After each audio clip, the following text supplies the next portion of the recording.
Hey, it's Dan. Welcome back. This is iAllegedly. Got a good one for you today. I am in Los Angeles, California. Had a bunch of meetings up here, and I'm going to show you how bad society is right now.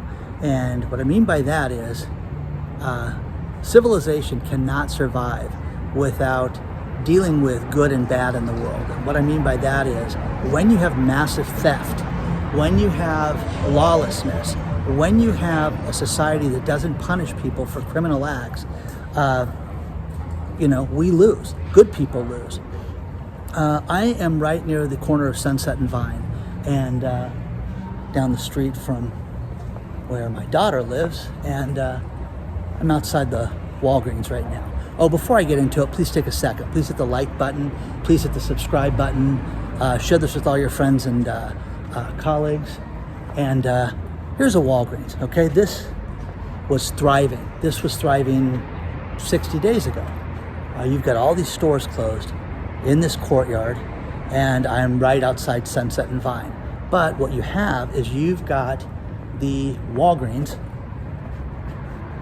that is down for the count. Now the Walgreens store, this store, again, one of the busiest Walgreens in the area, is closing for theft.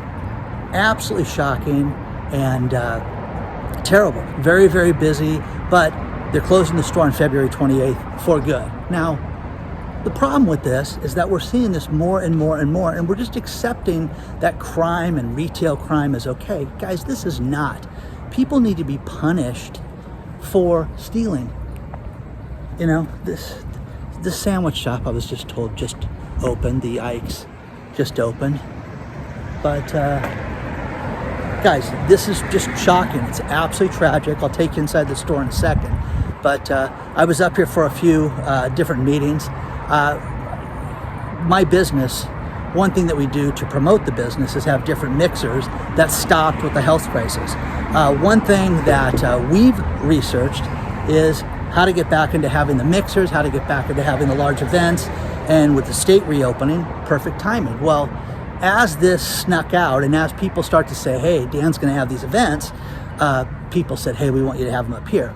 So people in Los Angeles said, hey, Dan, before you have it any place else, have it up here, and we've got the perfect venue for it. Go to the first one, and they have a little bit of a problem because we have to get a approval from the fire marshal now to have an event. Okay, well, no big deal. It's just a bunch of, biotech and medtech people standing around drinking wine and eating food. There's a fee, $450 for that. What? Okay, what? And I asked, does it come with hot firefighters that sign calendars for the women? I mean, $450, that's insane, guys. And what do we get for that? You get a certificate that says it's okay to have the event. So that was turnoff number one. The second one was, Dan, we just want an intimate group, and we'd like to get back started. We really want to work with you. We know you're going to be doing this again, so let's have an intimate group. Okay, what's that mean? We want you to have no more than 20 people. Guys, I'm telling you guys, I've had, mixers with 200 people before. And again, with people itching to get out and to have a normal life, we could easily do that. So I could have 20 people in my car, guys. No, I'm not going to have an intimate group of 20 people. The third place was great. We can handle it, Dan. 100, 200, let's do it. Let's do it. Okay, great. Well, the place looks good. Parking's kind of funky, guys. How much is parking? Okay, that's the issue. It's $30 a person. How much? $30. Now, guys, I'm really strong, and I could convince a subscriber how great it would be to sponsor my event. But think about this, and I could say, hey, pay for parking, and I've had them do that in the past when it's been $6 and $7, but $30. What happens if we have 200 people? $6,000, guys, to have them sponsor the event. So that's impossible. So I think LA is kind of out of bounds right now. Now, the next thing, we can deal with that later. The next thing is real estate right now has seen such crazy numbers in the last 2 years. And in 2020, we saw real estate go up 13%. Huge year, guys. But now, what they just showed us, and there's all these great studies, is that the numbers went up in December of 2021 higher than they've ever gone up. In fact, we have regions, think about this, where Phoenix is the number one region in the last 2 years. It's gone up 32.4% in Phoenix. That is crazy, guys. That is some serious appreciation on your real estate. Tampa was second with 29%, and right behind that was Miami, which now Miami is considered the least affordable place to live because of the average income. So with that being said, it's just pricing itself out of the market. So it's crazy that you're seeing this kind of numbers right now. Now the next thing is to expand on what we talked about last week, which was millennials that bought houses, that they regretted it. Well, there's another report out of Fortune magazine that even expands on it even better, and they have expanded it even more because they interviewed over 1,000 people, and 82% of those people regret buying their homes. Now, here's the thing. If you had a competent real estate agent that had been through the mill, they would say things that I'm going to recommend. And that is, when you're going to rent a place or buy a place, go there at night, walk through the neighborhood, see what it's like, see if the Walgreens is a war zone. Go there during the day, go there on the weekend, go there on a holiday. Now you can say, I had to make a quick decision, I got to move in this place, I got to get it. Well, these millennials are regretting the purchases. They're regretting the community. They're regretting the environment, the vibe, all these different things that, again, what are you into? What interests you? Is it music? Is it the community? Are they old around you? You should know all this stuff before you live anywhere. This is where you're going to live. It's not parking your car on the side of the road, and people don't do that. And again, a seasoned real estate agent would walk you through that, like Scott Walters. That's what I believe. But again, the biggest regret that they have is the price that they paid for the homes. Now, understand this. They're going to regret this in such a huge, huge way. I'm across the street from the ArcLight right now, so I walk back towards my daughter's place.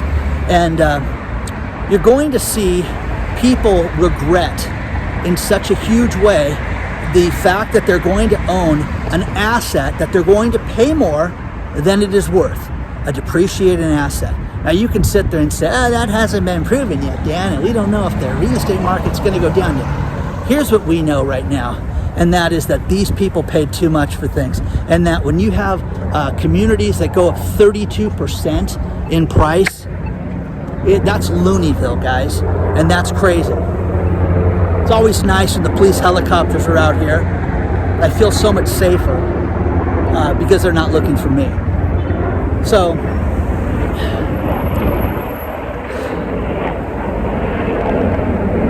share your thoughts on this, guys. Now, the other thing is that we talk a lot about banking, and again, with the banking, there was just a big bank merger that made Truist Bank. SunTrust Bank merged with BBC Bank, and here's the problem with that, is that your ATM card didn't work. People had today issues where their ATM cards worked at one location and then wouldn't work someplace else. And then people were sent new ATM cards. Hey, welcome to Truist Bank. And Truist Bank's ATM cards did not work. Could you imagine that? Could you imagine you get yourself a new ATM card, you call it in, you get it approved, you do all the shenanigans with it, and it's no good, guys. So again, share your thoughts on all this stuff, guys, because this is an absolute mess. And banking, have you guys noticed that we're seeing more and more banking problems, more and more cyber problems with banks? This is not just a coincidence, guys, that this is happening, okay? You know, I'm in the corner right now of Cahuenga and Sunset, and oh, lucky me, I'm outside CNN. Maybe they'll let me work there someday. Anyways, guys, so much is happening, and you've got so many different problems with everything. But the crime, let's go back into the Walgreens and take a look at this place, because I think it's absolutely tragic that the store is closing. Now, when I spoke to people that work there, think about this. The nearest Walgreens is a few miles away, no big deal. None of the employees that work here can go work there. Talking to the employees, they're furious because a couple of them told me, I don't have a car and I have to take public transportation now if I want to go to work. And they don't pay me enough to make it worthwhile to go 10 miles away. Okay, so let's take a look at this. But it is absolutely crazy how these stores get completely cleaned out, and let's take a look at it.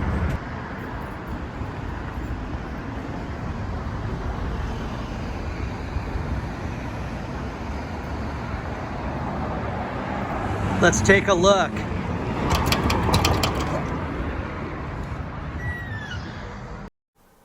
Now, when you walk in, the first thing you notice is just the barren shelves. It's just sad.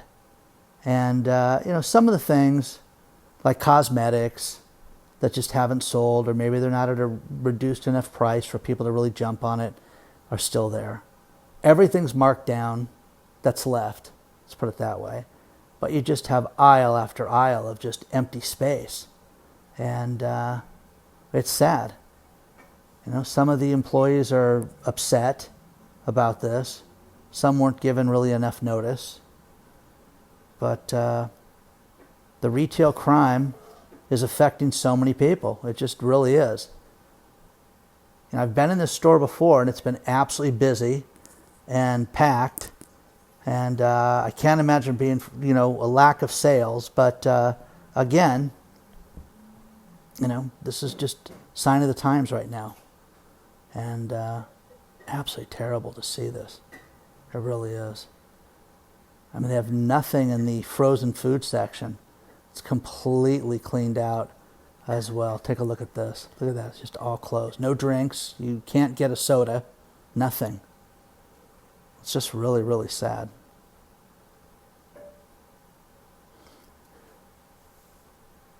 There's the security guard. Could have done a better job. But now he's sitting there. So share your thoughts on this, guys. This is eerie, to say the least. It's just wild when you see this place completely cleaned out. It's got a week left. Just absolutely sad. Where do people go for prescriptions? Where do they go if you're elderly and this is the only drugstore near you and the pharmacy is your pharmacy? What do you do? I mean, again, what? I don't know. I just don't even know what to say. It's just so shocking to see this. So, share your thoughts on all this stuff, guys. I really want to know what you think because it's wild. And again, it's post-apocalyptic is how it feels. So share your thoughts on this stuff, guys. Now I'm just across the street from the Walgreens on Sunset and Vine. Got people living on the street. It's very sad. The other thing that's happening is with the auto industry right now. The auto industry is a complete mess right now. We're seeing Ford that now has admitted that they have thousands of Ford Broncos. And the problem with this is that they're in what they call a holding area in Michigan. They do not have the chips to complete the cars. So Ford has thousands of cars that they cannot sell. Now GM, remember, 2 weeks ago said that the chip shortage was finished and that it was not going to be an issue. But again, GM has decided to deliver cars without the ability to have seat warmers in it. Now, here, okay, it's unfortunate. People sleeping on the streets, guys, in America. It's awful, okay? But GM is selling these cars without seat warmers, and that's awful, guys. It's just an absolute joke. And again, what's going to fix all this stuff? What's going to fix everything with the supply chain? There is nothing out there right now that's going to do it. The Fed has stepped forward and also told us that they're going to, they're concerned. They're concerned that that there's going to be bigger issues with raising interest rates. And if they don't raise interest rates properly, it could be a real problem. And again, they're talking about now 9 times they're going to raise interest rates. And now with raising interest rates 9 times, you don't have a plan to fix this. Inflation is absolutely at a 30-year high.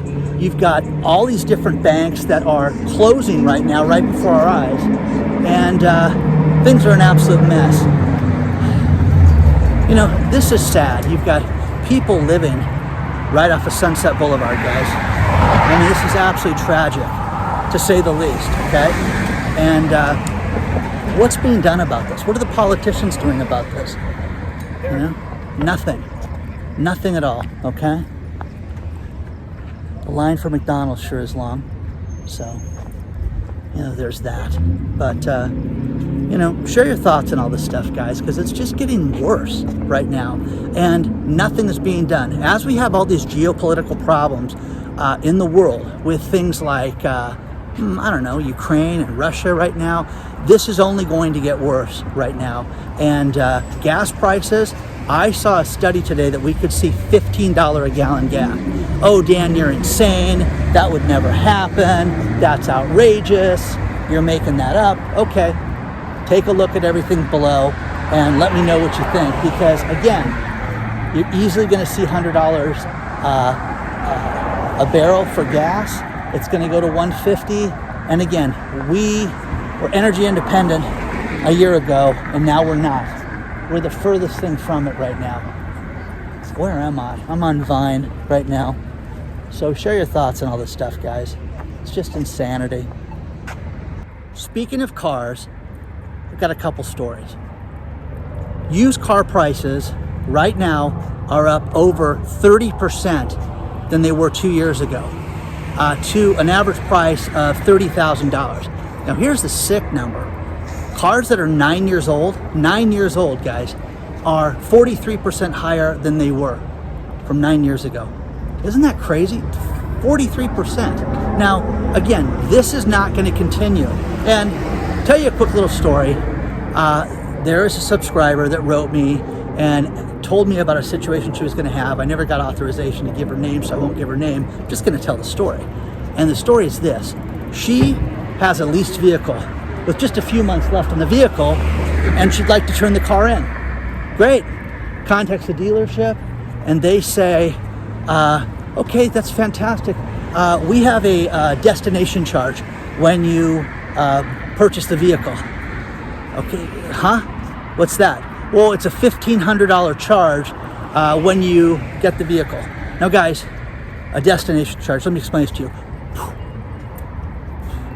It's a magic trick. It's out of thin air, okay? So again, no, I'm not going to pay a destination charge. My recommendation was to go to another dealership down the street or any place and sell the car there. She really wants to keep the car. So again, this is an absolute criminal act that they want to charge a destination fee for a used car that she is leasing right now. So again, it is just to make profit for the dealership. You can tell them no. And again, tell them you're going to go sell the car.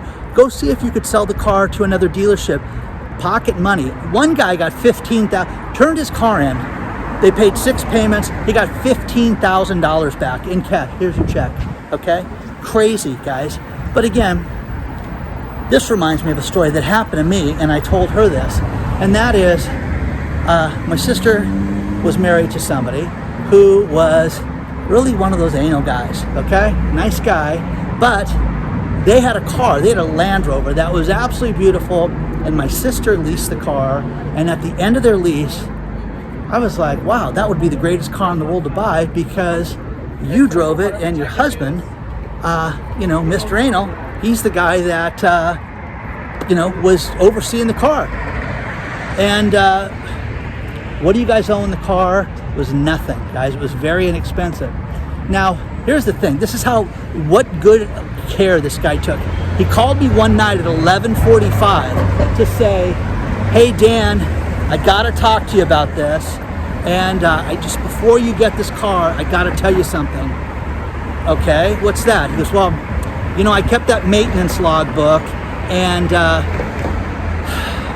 on the last oil change, your sister didn't tell me, when, she was driving, and I have to admit that we did the oil change a little late. I did it at almost 3,200 miles instead of 3,000 miles. Are you okay with that? I laughed, okay? This is the guy that I went to their house, and he would be detailing the car with a Q-tip in the CD player. I mean, the car was immaculate. So we go to the dealership, checkbook in hand, and I'm ready to purchase the car, and they said, hang on a second, we have a destination charge.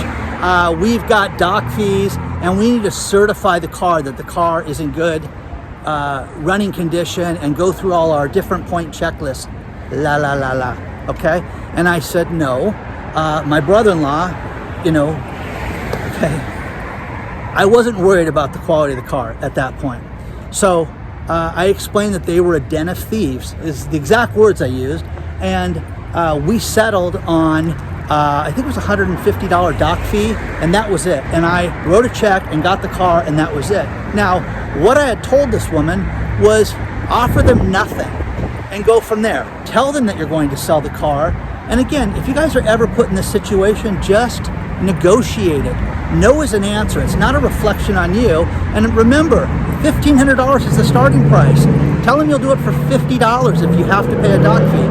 It is literally, or transfer fee, destination fee, I'm sorry, is what it was, is a criminal act, guys. That's all it is. And again, that's what car people do. And again, oh, you hate car people, Dan. And I'm gonna hear it from these girls, but sorry. So anyways, you can always ask for anything, and no is an answer. It's not a reflection on you. Next thing is the Olympics. The Olympics were the lowest rated Olympics ever.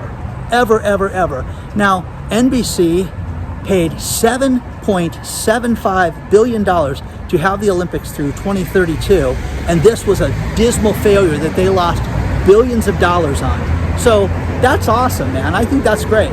Now, what's fascinating to me about this is, I didn't watch 1 second of the Olympics this year. Nothing. Didn't see any luge, didn't see any of the cool bobsleds. I love the women of curling. That's what I would always tune in for. And I missed it this year. So there's that. Now, final thing is the Fed. Fed is saying that they're concerned. Now, please understand this. What you're being told and what's happening right before your eyes, it's the magic trick. The Fed is concerned about the Ukrainian situation, and Jerome Powell has stepped forward and says he is truly concerned about the price of oil and what this could do for interest rates, and they have to watch this very carefully. Guys, they don't want to raise interest rates, okay? They don't want to raise them at all. So this is the perfect reason to hold off in March on raising rates. And again, if they raised rates 0.25%, would you care? No. 0.5%, would you care? No. It's talk 5, baby. Come on, raise those things, and let's slow down inflation. Let's do what they did in Brazil right now, which is 10.5% interest rates. That's, that guy's crazy. Let's do that. That's what we need done here. So share your thoughts on this stuff, guys. I really want to know what you think. Again, the problem with the car guys is they are desperate for inventory, but they're car guys. And think about it. She walks in and writes a check. They make no money on that car. So there's a destination charge. It's a criminal act to pay that. Do not pay it. Again, think of the satisfaction. I'm telling you, if it was my sister, we'd drive that thing to another dealership and have the greatest deal worked out. And let me think about it and see if she's going to get 10 or 12 or 15 grand over what she owes on that car, and take that to the other dealership and say, are you really going to charge me the destination fee because she really wants the car? Okay? Anyways, there's that. Share your thoughts on all this stuff, guys. I really want to know what you think. Couple last things for this video. Nothing, guys, nothing is as it appears. This is the greatest economy ever, blah, blah, blah, blah. And we're supposed to believe that. And all hell is breaking loose around us. And we're supposed to believe that unemployment is at 4% and inflation's only at 7.5%. One last thing. I want to thank each and every one of you that sent cards, letters, gifts, your donations, everything for my birthday. I am so grateful for that. I am so touched. I went to the post office today, and there was a notice in the box that I had to go pick it up because there was so much stuff. So thank you guys. And there's not going to be a live stream for my birthday this year like there was last year, but one thing we are going to do is we're going to have a giveaway. And the giveaway is guess my age. Now, for those of you who were on the live stream last year, you know how old I was because we gave that up. So guess my age. You have to be a subscriber, and we're going to randomly pick a bunch of gift cards for you guys, and that will be done on Friday. Okay, so again, if you guys want, it's the last time I'm ever going to mention this. If you guys want to send any well wishes, cards, anything, all the information is in the video description below. Now the final thing.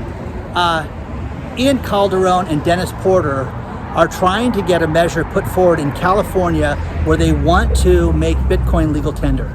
And they're on something called votervoice.net, where you can vote on different things in legislatures and get them out in front of Twitter and things like that. Hi, I'm very good. How are you? And they want to get this in front of the voters to make Bitcoin legal tender. So you guys have another cheerleader as far as the Bitcoin army is going. So please do not forget to hit the like button, the subscribe button.